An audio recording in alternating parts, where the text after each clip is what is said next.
Alors, avec la sortie du Galaxy S25 Ultra dans seulement quelques mois, c'est le moment idéal pour le comparer au S24 Ultra, le modèle phare actuel de Samsung. Le S24 Ultra a été surnommé le smartphone de l'année et pas pour rien. Mais la vraie question, c'est de savoir si le S25 Ultra apporte assez de nouveautés pour convaincre les gens de passer à l'upgrade. Plongeons donc dans les 10 gros changements qui arrivent avec le S25 Ultra pour voir comment il se mesure au S24 Ultra. Cette vidéo est signée TechTalk TV et j'ai pris soin de tout traduire en français, rien que pour toi. Premièrement, le design. Le S25 Ultra reçoit une petite refonte en remplaçant les coins droits et anguleux par des bords plus arrondis. Le changement n'est pas radical, on garde l'esprit note, mais l'aspect général est plus doux et agréable. Et ce n'est pas juste le cadre qui change, Samsung retouche aussi les contours des lentilles de l'appareil photo. D'après les fuites, on pourrait voir un style qui rappelle un peu le Z46 avec des anneaux texturés autour des lentilles. Voici un rendu pour te donner une idée. Ensuite, l'écran du S25 Ultra est légèrement plus grand grâce à ses bordures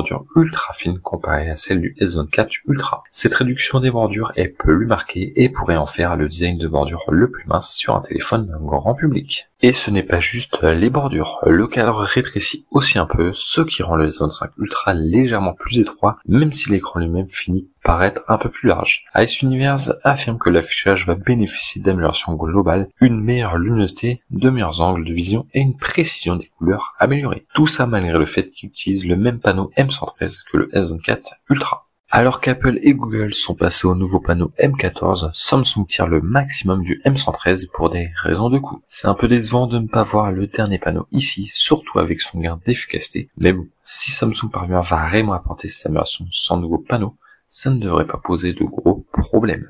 Ensuite, le S25 Ultra sera plus agréable en main grâce à ses bords arrondis, son poids réduit et son profil plus fin. Samsung a allégé l'appareil de 14 grammes et réduit l'épaisseur de 0,4 mm tout en conservant la même capacité de batterie et en intégrant un S Pen, ce qui est plutôt impressionnant.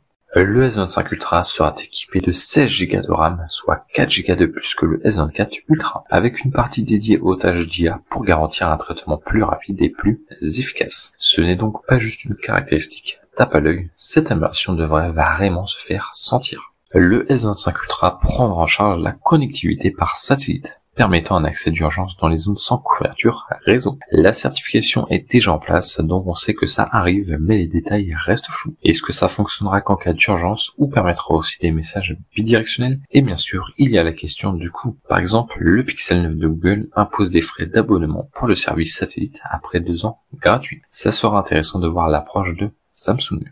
Passons à la configuration de l'appareil photo du S25 Ultra qui reçoit un bel upgrade, notamment avec l'ultra grand angle qui passe à un capteur de 50 mégapixels, ce qui est un gros saut par rapport au 12 du S24 Ultra. Le reste de la configuration de la caméra devrait rester à peu près la même, mais avec l'ajout d'un processeur de traitement d'image mis à jour. On peut donc s'attendre à une meilleure qualité photo et vidéo, même sans nouveau matériel à tous les niveaux. D'ailleurs, on dit que le S25 Ultra fera de grands progrès en enregistrement vidéo. Les iPhones sont généralement la référence en vidéo et le S24 Ultra était déjà proche. Si ces améliorations le mettent au niveau de l'iPhone 16 Pro Max, ça serait une grosse victoire. Étant donné que la puce Snapdragon Ital a été créée par d'anciens ingénieurs d'Apple qui ont développé la puce M1, les initiés sont optimistes. On pourrait enfin voir Samsung rivaliser avec, voire dépasser Apple en matière de vidéo sur smartphone.